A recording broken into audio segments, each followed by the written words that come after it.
¿Qué tal? Bienvenidos a este espacio Encuentro. Muchas gracias por sintonizarnos. Como siempre, gracias a la participación de nuestros amigos y colaboradores, analizaremos temas de actualidad. Gracias al doctor Víctor Quintana por acompañarnos una vez más en este foro de encuentro. Bienvenido, Víctor. Gracias, un saludo a todo nuestro auditorio, a ti, a Jaime. Y quiero dar un saludo muy especial a la señora Robledo. La señora Robledo. Me la encontré en el mejor sitio de encuestas de opinión de Canal 28, en el súper. Me la encontré en el súper y dice que nos sigue con mucha atención. Cada semana dice, de repente hasta nos levantamos a aplaudir ahí en familia. Entonces, un saludo muy especial. Un agradecimiento a la señora y a todos los que nos ven. La verdad, estamos muy agradecidos con ellos. Licenciado Jaime García Chávez, como siempre, bienvenido. Gracias, Sergio, Víctor. Con el gusto de estar aquí y un saludo a nuestro auditorio comentando el acontecer de la semana. En ausencia de Víctor Hugo Valles, estamos aquí en el programa y saludamos también afectuosamente al profesor Erasto Olmo y esperamos que próximamente ya se reintegre a la mesa de encuentro. Lo extrañamos en sus colaboraciones. Estamos pues ya prácticamente unos cuantos días de el día D, vamos a llamarlo de alguna manera, fundamental, no solamente en el aspecto electoral, sino fundamental en lo que va a representar el bienestar de los chihuahuenses en los próximos 5 años, porque se va a elegir la administración estatal como también las municipales en los periodos de 2 años, y todo esto tiene que ver con la administración pública, con el manejo eficiente o no de miles de millones de pesos, tiene que ver con los servicios, tiene que ver con el futuro financiero de Chihuahua, como una deuda pública que puede irse incrementando, o al contrario, se puede ir disminuyendo. En fin, es una fecha muy importante donde cada uno de los ciudadanos vamos a decidir el Chihuahua que queremos en los próximos 5 años. Dentro de este escenario electoral hay actores novedosos que pueden de alguna manera incidir en las elecciones, que son los candidatos independientes. Yo les pregunto a ustedes, ¿los candidatos independientes están teniendo el papel protagónico que se pensaba que pudieran tener? Es decir, ¿van a incidir o no en las elecciones en Chihuahua y qué es lo que hay detrás de los candidatos independientes? Víctor, si eres tan amable, comenzamos contigo. Bueno, en primer lugar, yo no podría estar más de acuerdo en las candidaturas independientes. Lo que sucede es que los requisitos que establece la ley para ser candidato independiente hacen que solamente puedan ser candidatos independientes los que tienen mucho dinero. Para reunir las 75,000 firmas para el gobierno del estado, pues se requiere mucho dinero, o las correspondientes para presidencia municipal de Juárez o Chihuahua. ¿Ese dinero en qué forma se invierte con los candidatos independientes? ¿Eso qué pues pagando brigadas que estén recogiendo firmas, por ejemplo, o que anden por las calles, anden por las casas recogiendo firmas. No es nada fácil. Sí tienes que tener un buen capital. Y hay candidatos independientes que podríamos calificar en Chihuahua. Hubo precandidaturas independientes interesantes de alguna manera. Por ejemplo, en Ciudad Juárez estuvo una dirigente del sindicato del Lexmark, de los trabajadores del Lexmark. De la maquiladora. De la maquiladora. Una trabajadora que fue apoyada por algunas organizaciones de Juárez y no pudo reunir más que 5,000 firmas. No llegó, por lo tanto. ¿Sí? Hay un compañero, un amigo, que también intentó ser candidato independiente, estuvo muy cerca de lograrlo a la presidencia municipal en Juárez, Javier Meléndez, y terminó siendo candidato de Acción Nacional. Acción Nacional le ofreció el registro. Pero otros se han quedado en el camino porque no han logrado el número de firmas, porque no tienen el dinero para eso. Entonces, es lo primero que llama la atención. Sí, ciertamente es una novedad las candidaturas independientes, pero en el discurso de algunos candidatos independientes es donde yo noto una serie de sofismas que es necesario desmantelar. Me detengo en tu primera apreciación, Víctor, cuando hablas de que para ser candidato independiente hay que tener un financiamiento que no cualquier ciudadano que desee y tenga derecho a aspirar a ser candidato lo puede tener. Y en Chihuahua pues tenemos los ejemplos, porque los candidatos independientes, Mesta, empresario, Terrazas, empresario, Barraza, empresarios, o sea, es decir, Armando Cavada, sí, con el potencial. O Carlos Tena, incluso, que es empresario del transporte. Entonces, detrás de los candidatos independientes hay un recurso económico que los avala. ¿Sí? Como están ahorita las reglas del juego, tiene que haber un recurso económico. Entonces, ya eso nos hace ver, bueno, qué tan independiente es. Claro. ¿Qué tan independiente es? Depende de quién le da el recurso, indudablemente. Te interrumpí, Víctor, me estabas diciendo. Entonces, por ejemplo, se empieza a decir, yo sí soy independiente, y se echan todos los cargos de corrupción sobre los partidos, desde un planteamiento maniqueo. Los ciudadanos independientes somos los buenos y los partidos son los malos. Y pues yo creo que la realidad no es así. Ni todos los ciudadanos que no están en partido son buenos, ni toda la gente que está en partido son malos. Y hay prácticas corruptas entre los ciudadanos que no están en partidos como en los ciudadanos que están en partidos. Entonces, ese discurso maniqueo creo que es lo que no se vale. Creo que la independencia hay que ganársela en las posturas ante el poder, ante los poderes, no únicamente en un discurso que yo siento que es un discurso de medias verdades. Pero Jaime, la gente les está dando la confianza a los candidatos independientes de alguna manera como una alternativa ante la insatisfacción de los partidos y de los políticos que están adheridos a esos partidos. Entonces los candidatos independientes se están beneficiando de ese pesimismo, ese hartazgo de la ciudadanía. Están canalizando y aprovechando ese enojo social. En parte sí, y quisiera empezar por señalar un aspecto que me parece muy importante. La palabra independiente es una palabra que en México tiene muchos significados y hasta cierto punto también una carga positiva ya de entrada. Pero realmente un candidato independiente aquí es un candidato que conforme a la ley opta por una vía no partidaria.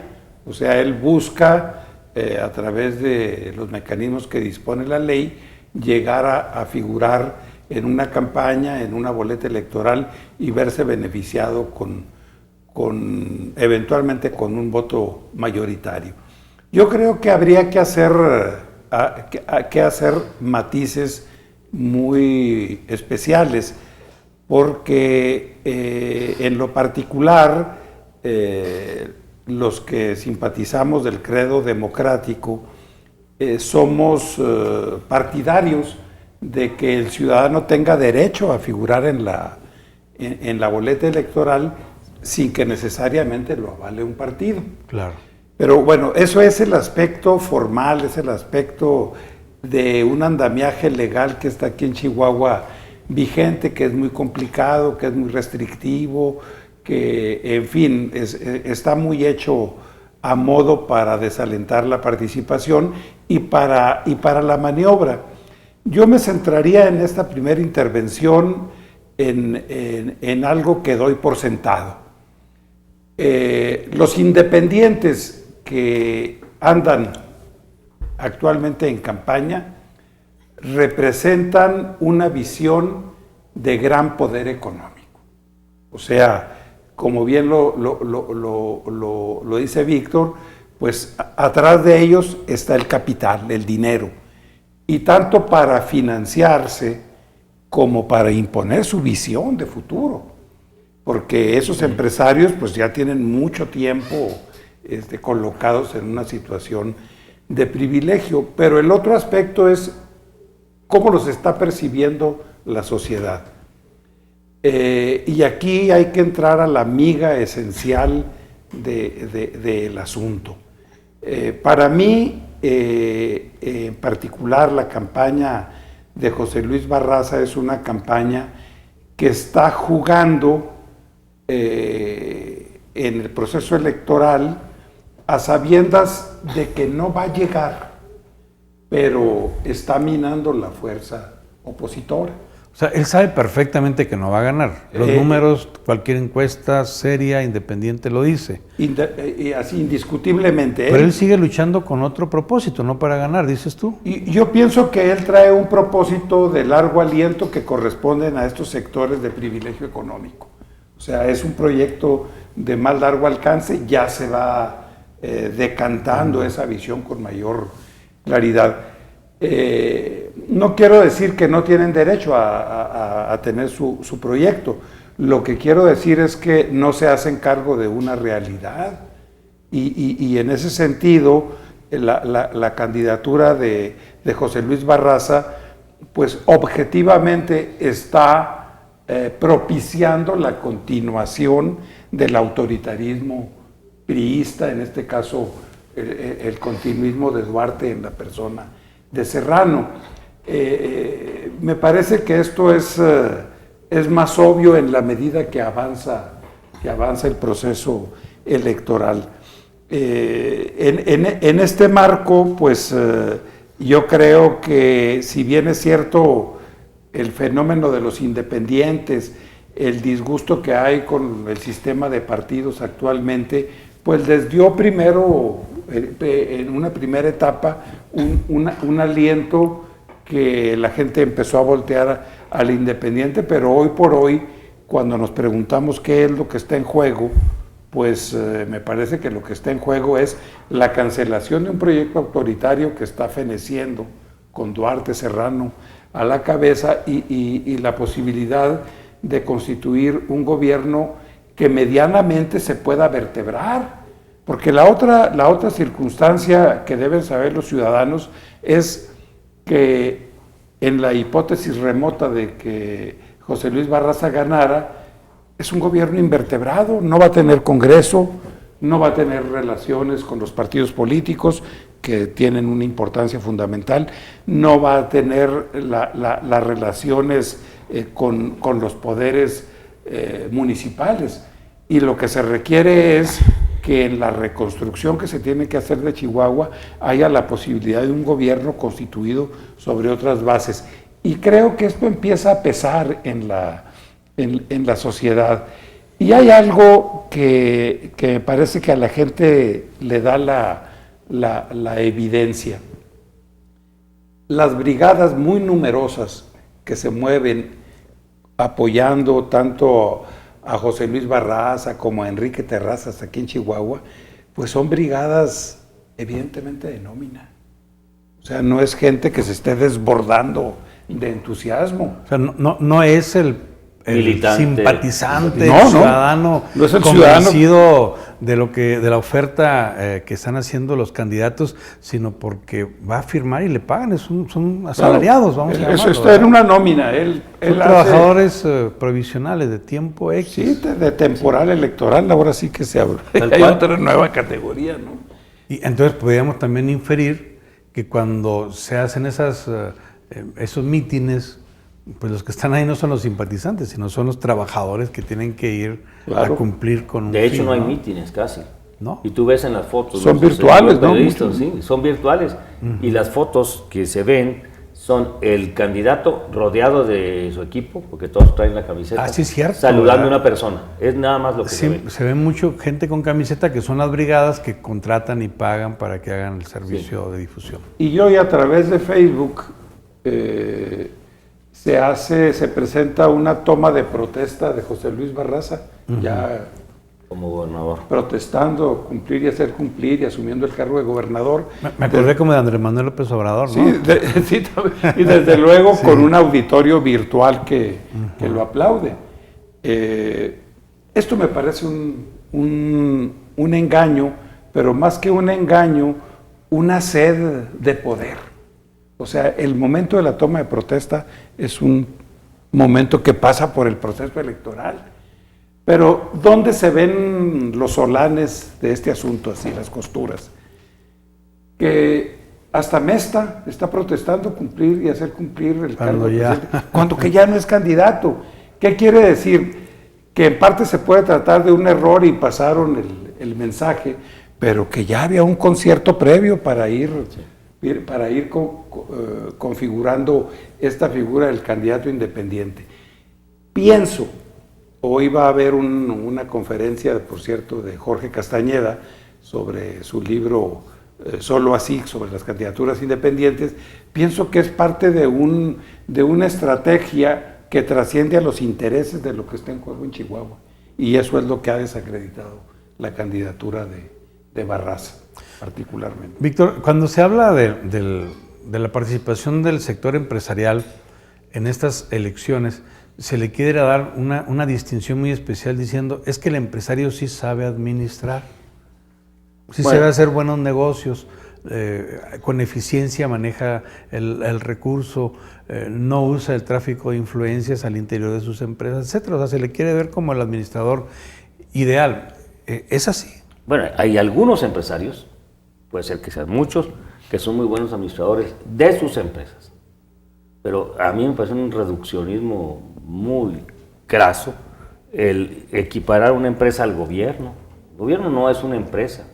Hay algunos aspectos del gobierno que puedes manejar como empresa, pero otros no. En el gobierno no buscas el lucro. Los fines son completamente diferentes. Los fines son totalmente diferentes.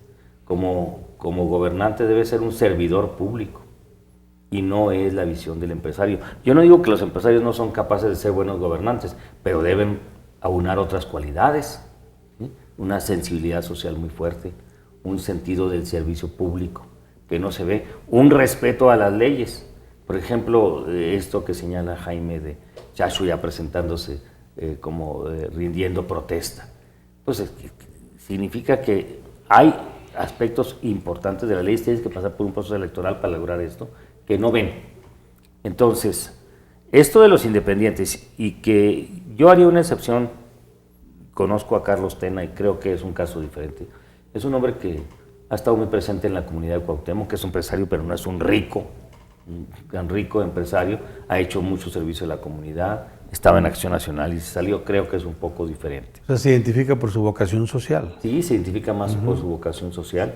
Y la verdad es que Barraza y Terrazas no se han identificado por su vocación social. Como dice la canción. Como dice la canción, ¿dónde estaban ellos? Claro. ¿Dónde estaban antes? Ajá. Sí, mira, si realmente, o sea, ahorita lo que estamos viendo de las candidaturas independientes son dos cosas. Por un lado, es que es la forma como los muy ricos pueden aspirar a un puesto de elección popular, sin pasar por el pantano de los partidos, ¿sí? Sin manchar su plomaje en el pantano de los partidos. Eso. Y por otro lado, que en este momento en Chihuahua, pues, a final de cuentas le están haciendo el caldo gordo al continuismo de Duarte, Serrano y compañía. Claro. Fíjate que dicen, lo atacan, dicen el clan Duarte y Serrano, pero a final de cuentas, cuando deban ponerse a ver sus posibilidades reales y su electorado, pues dividen el voto de la oposición. Claro. ¿Sí? Y le restan puntos muy importantes. Antes de andar a quién benefician directa o indirectamente los candidatos independientes, yo quiero hacer un comentario en esto de la eficiencia administrativa de los empresarios, porque cuando investigamos y detectamos el problema de José Luis Barraza en el FOAPROA, que quedó debidamente comprobado por la documentación oficial, el estudio McCain que hizo la Cámara de Diputados, que costó millones de dólares y que estuvo blindado para que no se cruzaran intereses empresariales o políticos o gubernamentales, que hubiera una independencia en una auditoría hecha por canadienses con apoyo de mexicanos. Y ahí apareció el nombre, no de José Luis Barraza, pero sí de su empresa, Proyectos Inmobiliarios Impulso. Ahí apareció con mucha claridad. Entonces cruzamos información y cuando vamos a conocer el historial de José Luis Barraza del punto de vista crediticio, registro público de la propiedad, pues nos damos cuenta que sus proyectos, y él lo reconoce por ahí, sus proyectos, que fue la Plaza Sierra, la Plaza Hollywood, pues quebraron. Y fue el motivo del FOBAPROA, y él dice que, bueno, pues tuvieron que perder muchas propiedades, es la justificación que él da, para pagarle a los bancos. Y luego nos damos cuenta posteriormente que en la indagatoria de su historial crediticio, pues hay un embargo a su empresa por creo que 28 millones de pesos de administración tributaria. Entonces yo digo, bueno, un empresario con estas características, pues no es un buen administrador, sea lo que sea. No es, pues digo, con quiebras de sus empresas, o daciones en pago a bancos, embargos de Hacienda, pues deja entredicho la eficiencia administrativa de José Luis Barraza. Entonces no es tal.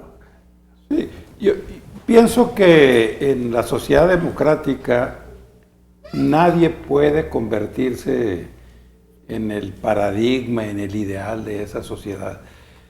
Ni los obreros, ni los empresarios, ni las amas de casa, ni las feministas. O sea, el discurso debe ser incluyente. Sin embargo, pasamos por la etapa en la que los cambios, por ejemplo, un sector consideraba que los pobres eran los que tenían que brincar al poder. Y ya la convicción de que lo que importa es la rendición de cuentas.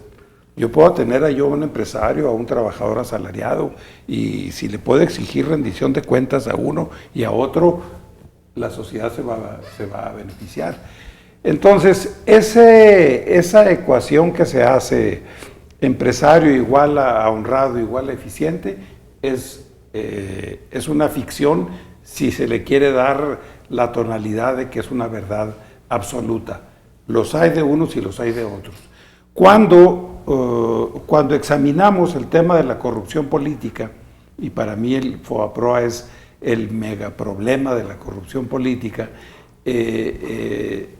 vemos que, como se ha dicho muchas veces, la corrupción es una carretera de dos vías.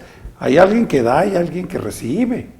Y frecuentemente los que dan son los empresarios, ¿no? En este caso, me queda claro que, y por la investigación precisamente que hizo este Canal 28, me queda claro que José Luis Barraza entró en un proceso de quiebra económica, lo revelan los embargos fiscales, las daciones en pago a bancos, en fin. Se está escondiendo en el anonimato de una sociedad mercantil, pero él está ahí atrás. Él ahí está. Y entonces, ¿qué es lo que vemos? Que del erario público se le resuelve la caja privada. ¿Se pagan favores políticos? Se pagan favores políticos o se reciben beneficios. Porque para mí José Luis Barraza es un político profesional. No es cierto que no sea político. Es un político profesional que ha jugado en la pista de los organismos empresariales. Sí. Ha sido un político allá, ¿verdad? No ha sido Doroteo Zapata, no ha sido X o Y político partidario, pero es un político profesional y a la hora de la hora él involucró sus intereses particulares, privados, para obtener beneficios, porque no es en este aspecto José Luis Barraza un hombre que se conduzca con la verdad. No se conduce con la verdad. A la primera detonación del tema de FOBAPROA, él dijo que tenía una cuenta. Y yo como comunicador hice una investigación y José Luis Barraza creó una página que duró menos de 12, 14 horas. La subió y la bajó para engañar, porque como hizo una declaración, vean mi página, sí, se creó su página. Y luego viene esto otro, donde él trata de desmentir una investigación que tiene toda la solvencia. Ahí están los hechos, ahí está la documentación. Entonces, si él se conduce con mentiras, frente a los electores, quiere decir que no está manejando esa pureza del independiente igual a honrado o empresario igual a honradez acrisolada. Pero lo paradójico, Jaime, es que él está manejando la transparencia, está manejando la rendición de cuentas, sí, todos esos aspectos, y se niega a dar su declaración patrimonial. Sí, esa fue la más grotesca. Dice, no, aquí yo no tengo obligación de dar mi declaración patrimonial, y en caso de ganar, después de 6 meses la voy a dar. Desde 3, o sea, es grotesco realmente. ¿No? O sea, ¿quién trata de...? Ofende nuestra inteligencia, José Luis Barraza. Ofende nuestra inteligencia por estas cosas, porque entrega un papel ahí donde dice que no está en Fobaproa, en el papel del IPAB, y tú ya explicaste que sí fue apoyada su empresa por el IPAB. Luego, dice que ya entregó que ya está en la página del Instituto Mexicano de la Competitividad, su declaración 3 de 3, y no era así. Y no está, entonces ya cuando lo acorralan, da un salto lógico impresionante. Ahorita él es hombre público y dice, no, los empresarios no estamos obligados, los que no somos políticos, a presentar la declaración patrimonial. Pero él está en su rol de candidato. Está en su rol de candidato, ¿sí? Entonces se refugia en su ser de empresario cuando quiere, y si no, en su rol de candidato. Y también, mira, podré tener diferencias a nivel personal, pero la actuación en 2006 de Barraza, en el sentido de señalar que López Obrador era un peligro para México, fue una declaración demagógica, fue una declaración no fundamentada en los hechos, pero además que le reportó beneficios. O sea, como empresario es muy buen político. Como empresario es muy buen político, ¿no? Y quién sabe qué tan buen empresario. Tú acabas de señalar cosas, ¿no? Que a final de cuentas, que yo me esforcé en crear empleos y no sé cuánto, y ahí tenemos sus empresas en quiebra. Pero además hay que decir de él que recibió un pago extraordinario, o sea, fue presidente de Aeroméxico, el grupo que encabezó para la compra de Aeroméxico. Muy cuestionada la licitación y las subastas y todo esto, ¿verdad? Sí, yo me acuerdo que... Y los tamaños económicos, pues. Los tamaños económicos, o sea, el presidente de Aeroméxico, yo me acuerdo que dije, oiga, pues resulta que este señor, porque inmediatamente Aeroméxico comenzó a subir tarifas y a llegar tarde y no sé cuánto. Porque yo me pregunto si es un peligro para Aeroméxico este señor. Porque yo me pregunto si es tan buen empresario, bueno, que los mismos chihuahuenses nos digan quién trabaja para él, en dónde están sus oficinas, dónde está su corporativo, qué tanto empleo ha creado en Chihuahua, y la verdad es que pues, la gente desconocía a José Luis Barraza. Ni propiedades, ni obras, ni que diga, sí, efectivamente, ahí hay un grupo de trabajadores, 1,000, 2,000, 5,000 que han trabajado en sus empresas, como que es más de membrete su trabajo empresarial. José Luis Barraza ha sido un alfil de los poderosos económicos aquí en Chihuahua. Esa es su historia, más la que se señala a partir de 2006 y no más. O sea, él es un agente de un grupo o de varios grupos empresariales que lo movieron a la candidatura. Esa es una realidad. No me escamo de que eso suceda, pues los grupos se organizan y postulan, pero no hay en su historia económica, por ejemplo, yo en alguna ocasión cuando murió don Óscar Almeida, un actor económico fundamental en Chihuahua, emblematizado en la empresa Interceramic de aquí, pues, y que tiene presencia global. Yo reconocí que don Óscar Almeida era de los hombres que se habían quedado a la vida económica en Chihuahua y que habían colocado con las marcas de Interceramic a una empresa muy importante. Entonces, yo no veo que Barraza sea uno de esos empresarios. Lo veo como un alfil, ¿verdad? Como un agente que está en esos corporativos y que lo mueven como un político profesional en el empresariado hacia la escena pública, ¿verdad? Entonces, este caso es diferente al de Enrique Terrazas Seifer, candidato independiente a la alcaldía de Chihuahua, que pues trata de colocarse en una elección a tercios que le pueda beneficiar. Bueno, pues él, descartando la historia de privilegio que ha tenido su familia, bueno, sí está al frente de empresas de peso, ¿no? Directa, per se. Conocidas y reconocidas. Por su peso, ¿no? Y no es el caso, pues, de Barraza. En alguna ocasión que conversamos con él, pues él nos dijo, mi empresa Ruba vende, no me acuerdo ya si 5,000 o 50,000. Sí, 70,000 casas. O sea, es un caso diferente y preocupante, porque llegamos al tema de independientes y partidos políticos. Lo que el país necesita es una gran reforma al sistema de partidos políticos. Ese es otro cantar, otro tema que se tendrá que examinar en su momento. Y luego que no haya un discurso antipolítico, porque ellos están negando la política como una actividad humana que permite la construcción de consensos, de civilizar la discordia. Y ellos hacen política, pero excluyendo. Entonces, ese punto es muy preocupante. Vamos a una pausa y regresamos un momento aquí al programa Encuentro. Continúe con nosotros.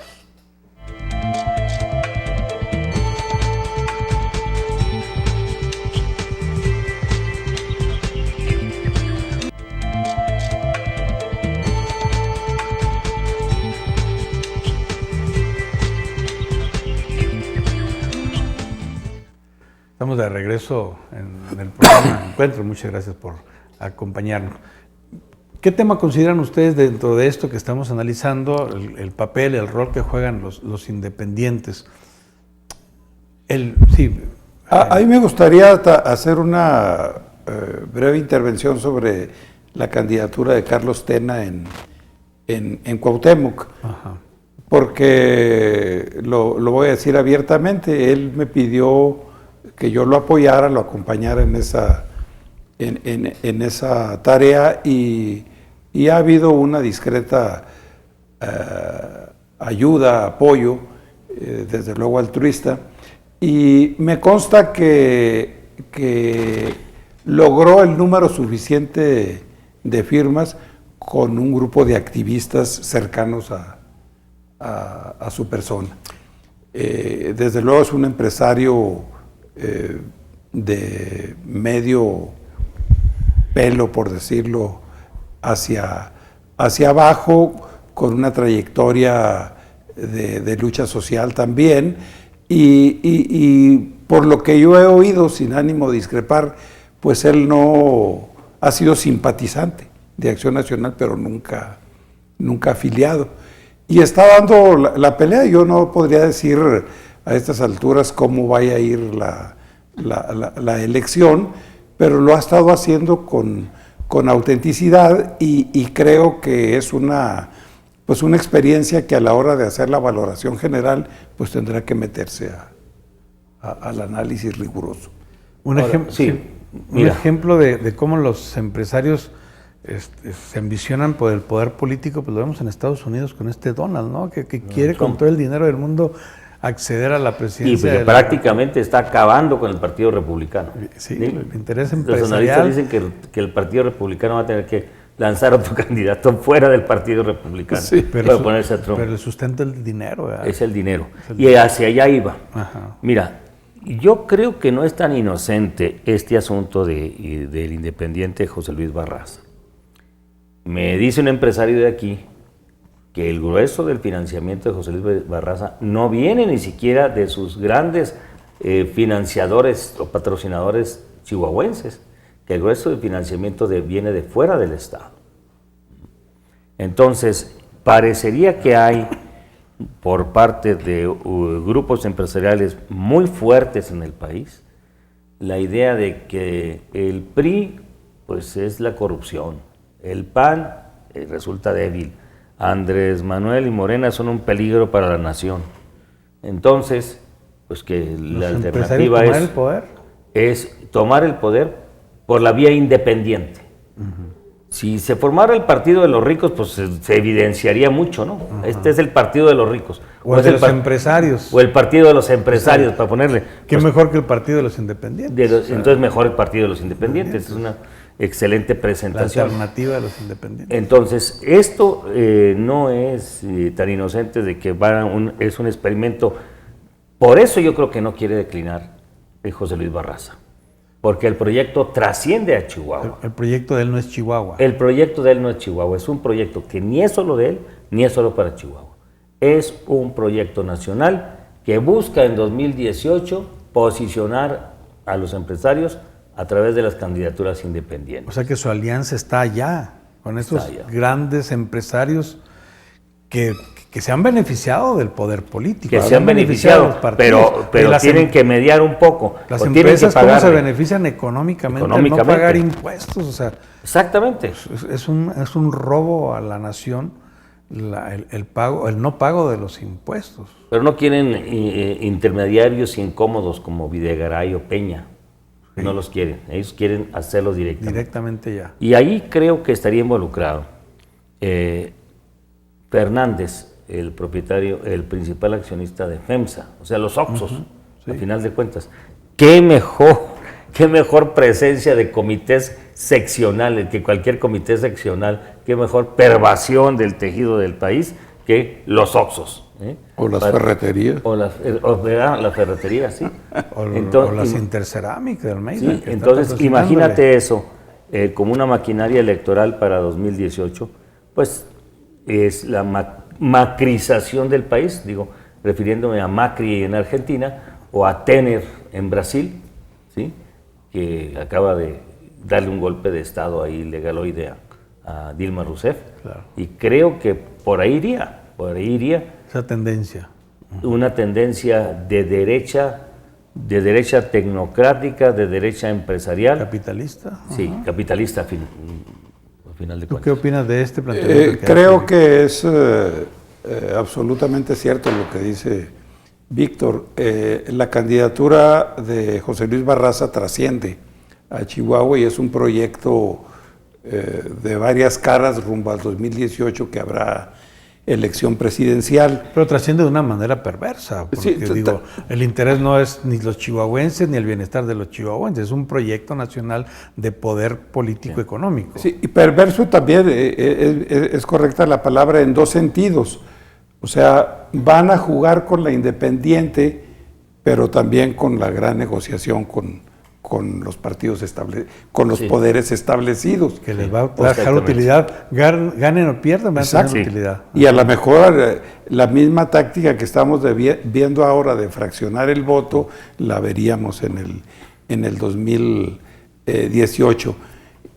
Siempre he pensado, sin que esto signifique denostar al empresariado en paquete, que buena parte de ellos, sobre todo los más a la derecha o conservadores, tienen un compromiso con la democracia muy convenenciero.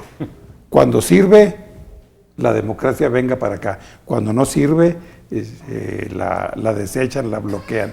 Y creo que la democracia no puede pervertirse de esa manera.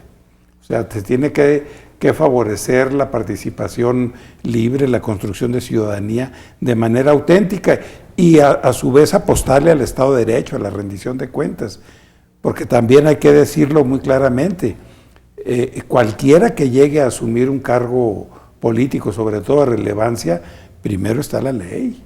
Claro. Y después sus convicciones personales. Y lo cierto es que no hemos visto una clase empresarial que le interese el aspecto social más allá de las paredes de su empresa, porque ante tanto problema tan grave y delicado en Chihuahua, la violencia, los feminicidios, la corrupción, la deuda pública, el vivebús, en fin, ¿cuándo hemos visto, escuchado la voz de los empresarios pues, exigiendo precisamente solución a los problemas sociales? Es el silencio absoluto, y el silencio, pues, ¿de qué manera se puede interpretar?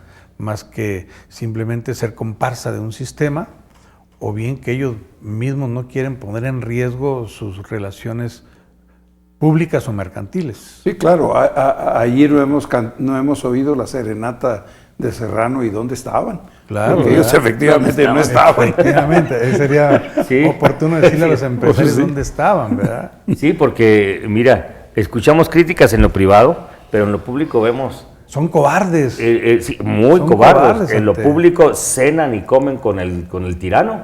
Sí, sí, en lo privado te dicen, no, es que aquí hay una gran corrupción y autoritarismo. Cobardes e hipócritas, ¿no? Sí, pero entonces ves una hipocresía que dice, no, es que hay que guardar las formas. Pero si en este estado hubiera más valor civil, si hubiera esa actitud de decir, yo no me siento con el tirano a compartir la mesa. De todos, de los De intelectuales. todos los intelectuales. De todas ¿sí? las, ¿verdad? Creo Empresarios, que, etcétera. mira, un amigo colombiano me decía, hoy me extraña realmente la actitud que tienen en México ante los narcos. Los tienen en sus escuelas, son sus amigos, son amigos de sus hijos. Hacen negocios. Hacen negocios con ellos como si nada, ¿no? O sea, las buenas conciencias hacen negocios con ellos. Van a los mismos casinos. Van a las los mismas mismos res- casinos, ¿sí? ¿sí? Tratan de ser, de verse en su círculo. Si dice en Colombia, no, hay un ostracismo, al menos de donde él venía, hay un ostracismo hacia los narcotraficantes. Creo que así debería ser con los malos gobernantes, ¿m? Con la gente que emplea recursos públicos para fines privados, mostrarles esa repulsa social abierta, ese rechazo social. Un empresario hace una crítica muy fuerte al gobernador en una conversación que se tuvo con él, que tuve con él, y le decía, bueno, ¿y por qué no hay una manifestación? Dice, no, ¿sabes cuánto le vendo yo al gobierno? Dice, no voy a arriesgar la empresa y mis trabajadores. Bueno, pues ahí está la explicación de lo que está sucediendo en ese sector, como en muchos otros sectores, efectivamente. donde el temor rebasa pues la intención de señalar los errores y buscarlos solución al sector empresarial, al sector académico, en fin, en Chihuahua, en la sociedad en general. Claro, si en la crisis que tuvo el duartismo en los últimos 2 años se hubiera expresado ese sector empresarial de manera contundente, abierta, Duarte se había caído. Duarte se había caído, sin duda. Pero esa timidez, yo siempre he pensado que tienen más miedo del que racionalmente, yo sé que el miedo es irracional, pero del que racionalmente se les puede tener. Porque vamos a suponer que yo soy proveedor del gobierno, bueno, pues tengo un papel que habla de mis compromisos y de los compromisos de ellos. No es que simplemente me vayan a cobrar más impuestos o que me vayan a hacer una auditoría, salvo que haya política Con las que les pisen. Sí, con la que les pisen, ¿no?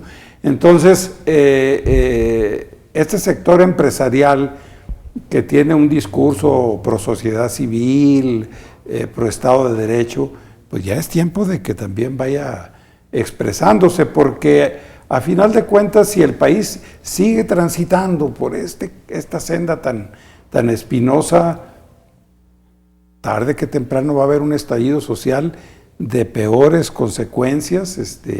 Un poco estamos viendo como la reedición de 1910, o sea, aprietan tanto que un día va a reventar. Ahora yo les pregunto, ustedes que conocen la historia social y política de México, ¿cuándo el sector privado, cuándo la iniciativa privada, el sector empresarial, ha sido clave en los cambios sociales en México, en la historia de nuestro país? Favorablemente. No, pues no lo ha sido. ¿Cuándo han intervenido que gracias a esa decisión popular de los empresarios salvamos un problema gravísimo en México? Sí, Mira, yo pienso que así como bloque no. Ha habido algunos empresarios Chicos. diferentes, pero es que la clase empresarial mexicana es un fruto, son hijos del Estado mexicano. El sistema mexicano. El sistema mexicano los Político, creó, ¿sí? ajá. Y algunos fueron políticos que se hicieron empresarios. Y los ha ¿sí? amamantado de manera... Y los han amamantado de una manera tremenda. Hicieron como Chabelo. ¿Sí? Entonces creo que ese pecado original los lastra mucho.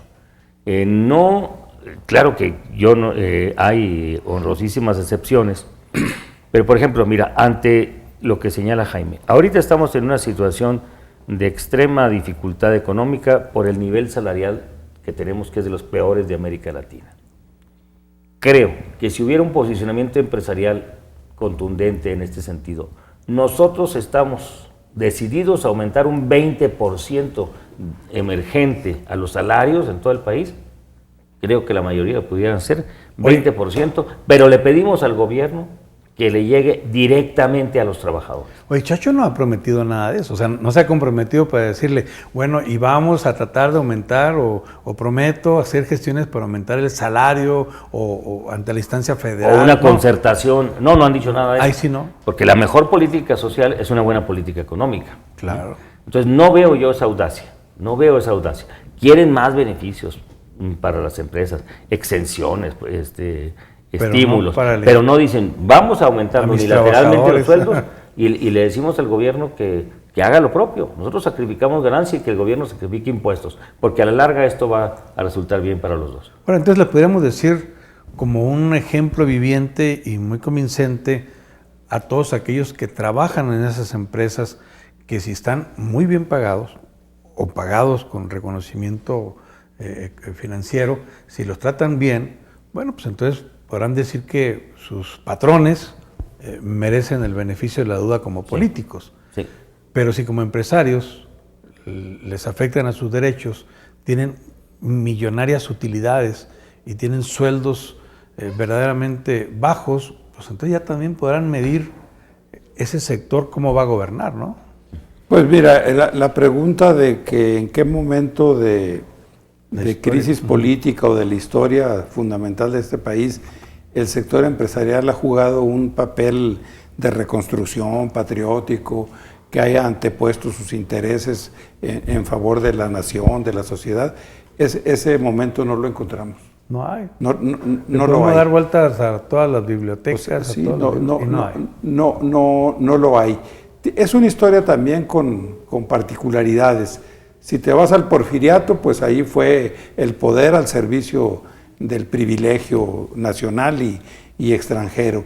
Después de la Revolución, pues ciertamente se arrinconó al sector privado, hubo un gran proteccionismo. ¿Con Alemán? Hubo un gran proteccionismo que las fronteras nacionales se cerraron. Okay. Y ¿dónde surgieron los grandes capitales? Sí. No los hubo. Luego hubo el gran viraje a la economía que llega a nuestros días y ese viraje se ve por la ganancia para ellos y por un discurso sin consecuencias. Filantropía, empresas socialmente responsables que si fueran tan responsables tendrían una política salarial diferente, no la atrocidad que tenemos actualmente. Y de ahí quiere pasar a la política con este tipo de candidaturas independientes y es altamente preocupante. O sea, a mí me preocupa mucho que esto se vaya consolidando y tengamos la peor de las tiranías, que es la del dinero. Del dinero. Porque, Víctor, si hay un 50 o más % de pobres en México, no nada más es culpabilidad del sector privado, sino también, del sector público, sino también del sector privado, porque la distribución de la riqueza es inequitativa. Indudablemente, y el proceso va de mal en peor. Cada vez más el capital se lleva más parte del Producto Interno Bruto en relación con el trabajo. Esto es una dinámica de deterioro. Y México, como lo decía ahorita, es de los peores países en aumentos en cuanto a poder adquisitivo del salario de América Latina, que ya es decir mucho. Entonces, esto realmente no es solamente cuestión del sector público, es cuestión del sector privado, a quien le dan pan que llore. El otro día un amigo nuestro, Gustavo de la Rosa Hickerson, que es muy pintoresco para hablar, hablaban del crecimiento económico de Juárez. En 5 años aumentaron 70,000 puestos nuevos de trabajo. Y decían, gracias a los inversionistas. Y Gustavo decía, es que necesitarían estar tontos para no invertir en Juárez. Pues, con los con márgenes todos los de ganancia beneficios, tan claro. grandes que tienen, con los peores salarios de la frontera norte, necesitarían estar idiotas realmente para no venir a invertir aquí. O sea, no hay que hacerles ningún reconocimiento. Y la doble moral que observamos en algunos sectores empresariales, sobre todo comerciales, cuando tú vas a las tiendas de autoservicio y ves el producto nacional, la leche de importación, la manzana de importación, etcétera, en vez de comprometerse a invertirle a los productos regionales. Eso también habla de este sector privado, pues que no está comprometido con Chihuahua. Pues sí, y bueno, el ejemplo clásico, pues a los empaquetadores los consideran Ahí está lo más elemental, ¿verdad? prácticamente esclavos, ¿no? O sea, no reciben... Sin los derechos laborales. Y a los etcétera. parqueros. Bueno, pues entonces los independientes representan no a esos partidos, pero sí a esa clase empresarial que estamos hablando. Al independiente, al gobierno del Estado, yo diría, en buena parte, a los independientes aquí claro. y también en Ciudad Juárez, a la presidencia municipal. Ese es del grupo Aquí del cual emanan Barraza, Terrazas, etcétera, ¿no? Claro. Lavada es un poco diferente, pero también es un grupo de Es empresarios de empresario medios, ¿no? radiofónico, De medios, empresario sí. televisivo. Pues yo les agradezco que nos hayan acompañado en este análisis más del programa Encuentro aquí en el Canal 28. Víctor, Jaime, gracias y nos vemos la próxima semana. Gracias. Gracias. Gracias a ustedes por habernos sintonizado.